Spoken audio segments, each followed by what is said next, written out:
So we want to keep this as short and sweet as possible. So we're going to go ahead and dive in. My name is Jara Rowe. I'm the marketing manager here at Trava, and I just get to chat with Marie about this topic, but she is the expert. So Marie, you go ahead and introduce yourself.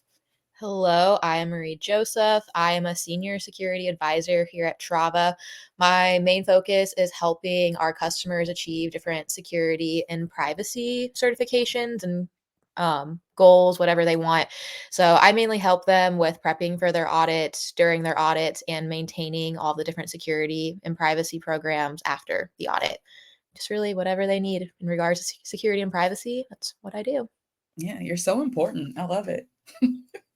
Sure. All right. So we're going to be talking about compliance and security today, and specifically how it relates to SaaS startups.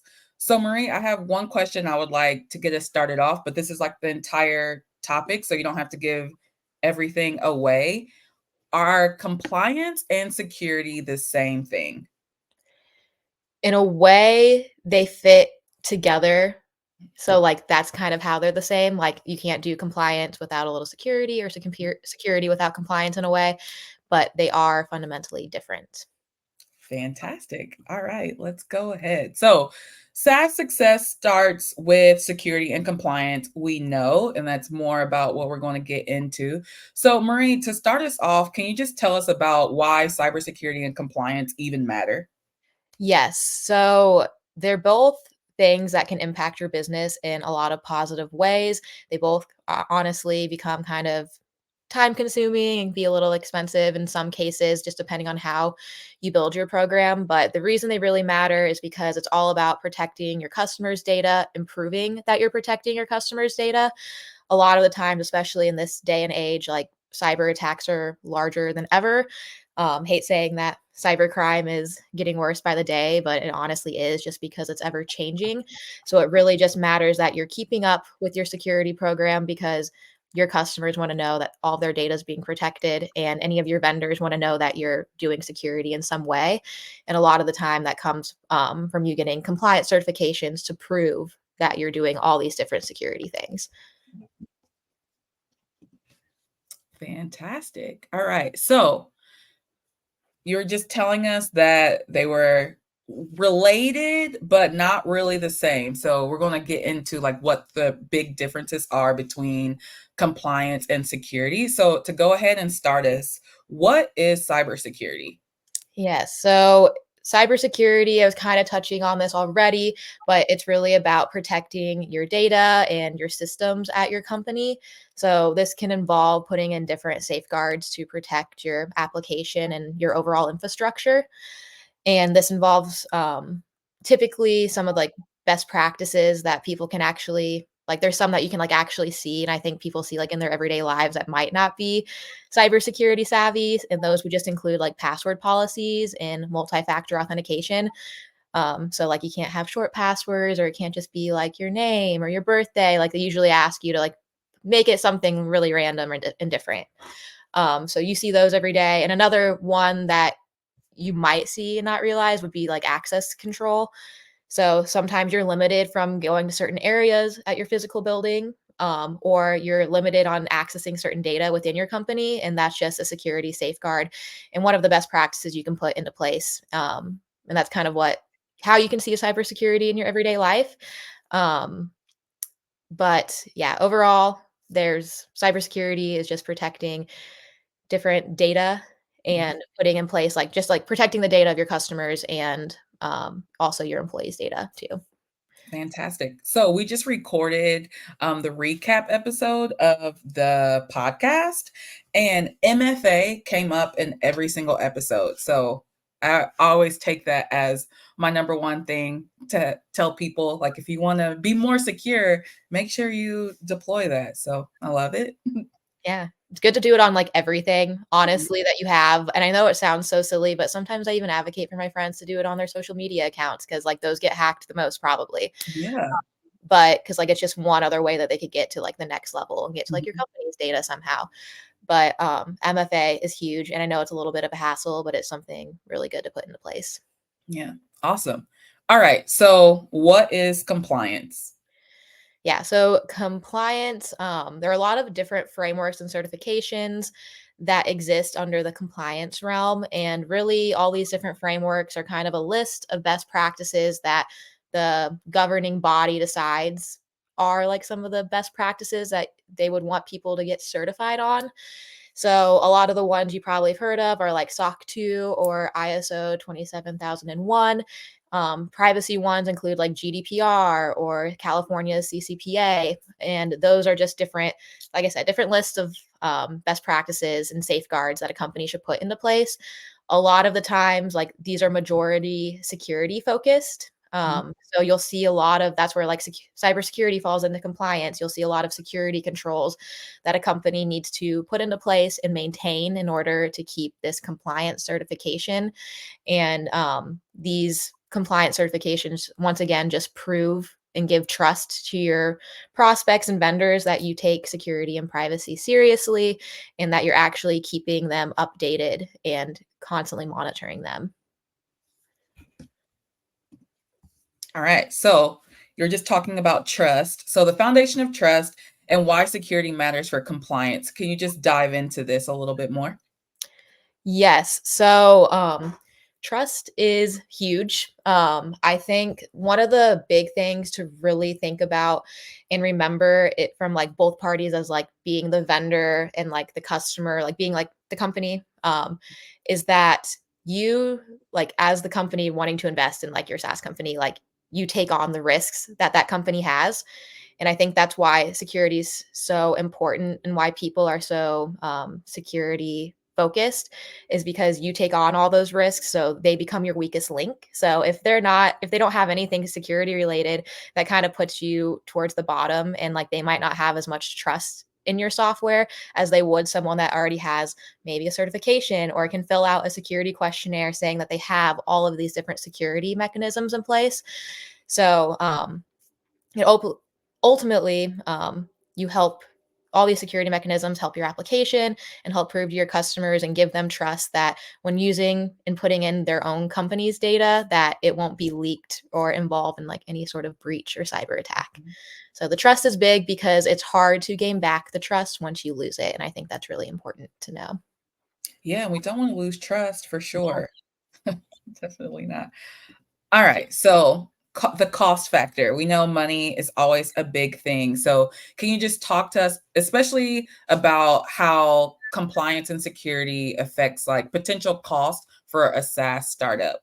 Yes. So, obviously, on this slide, a lot of things you can look at when thinking about the cost.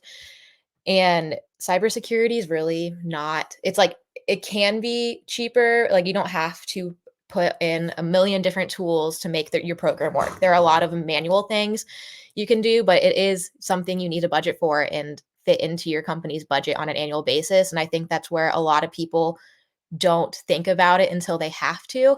So, like, Mm, meaning like that, like it doesn't happen until like a customer or prospects like you need to be SOC 2 certified in order for us to continue business with you or start doing business with you. And that's usually when people are like, oh, we didn't know it was this expensive to put in all these different controls, maintain them, and get this certification that these people are asking for. So that's where it kind of becomes costly in a way. So, like, that's kind of like focusing on that area of like building a secure foundation. You have to start investing in it in some way. And if you don't, or if you are and like not necessarily maintaining it, sometimes like you do fall into like falling into a security breach, which no one really wants. Like those come in all different shapes and sizes. So like worst case scenario too, like it would be a ransomware attack. So like you'd have to pay some sort of ransom depending on your cyber insurance too. Hopefully you have that. Another thing would also be possible lawsuit or fines, depending on the customer data that gets exposed during those. So lots of things to factor in where some people like that happens before they even start focusing on security. So why not start focusing on security now, even just the small things, starting with simple security policies to build that foundation and just start a program and then continuously build it as you have time. Because I know, especially in SaaS companies, you're wearing a lot of hats and not mhm. everyone wants to wear the compliance and security hat, but just doing a little bit starts adding up. faster than you realize. And I think one of the bigger things here that you list on this slide too is like investing in trust. It really is an investment. You can see everything, like your hard work going a long way, which I think is really important. And like we like to advocate to our customers is working on your compliance and cybersecurity goals can one help you gain new prospects because you start becoming more competitive in the field, Mhm. and it can also help you maintain the customers you currently have because they don't want to take on some weak posture that a company might have if they don't aren't really focusing on security, if they're not running continuous vulnerability scans and like knowing the holes in their systems. That's a little worrisome to some people. So just putting in and investing in the right controls and like the right people to help you are huge, and like just the common certification that you can get on like a typical annual basis just to prove that you're doing all those things is really big. So just investing from day one, and then eventually you see that pay off because all the new prospects and customers you're bringing in from that certification or the program you established, it starts to increase. It starts to become a positive and not much of a negative, depending on like the budget you put in. Cool. So, say I'm a SaaS founder. Do I start focusing on security or compliance first?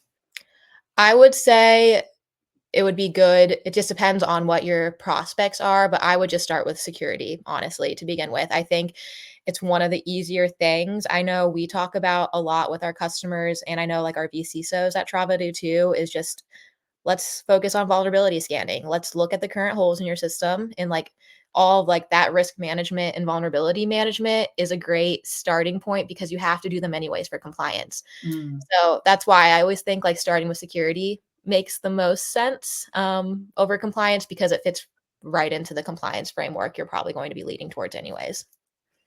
awesome. Yeah.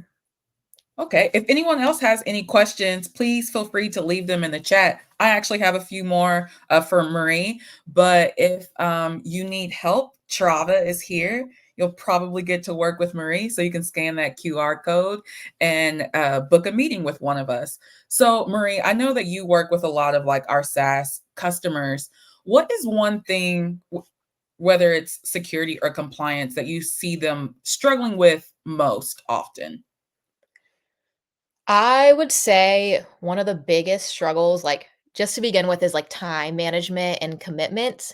Mm, Sometimes, like I said, everyone's wearing a million hats at a lot of these SaaS companies, like specifically the startups, but like almost any SaaS company, the bigger you get too.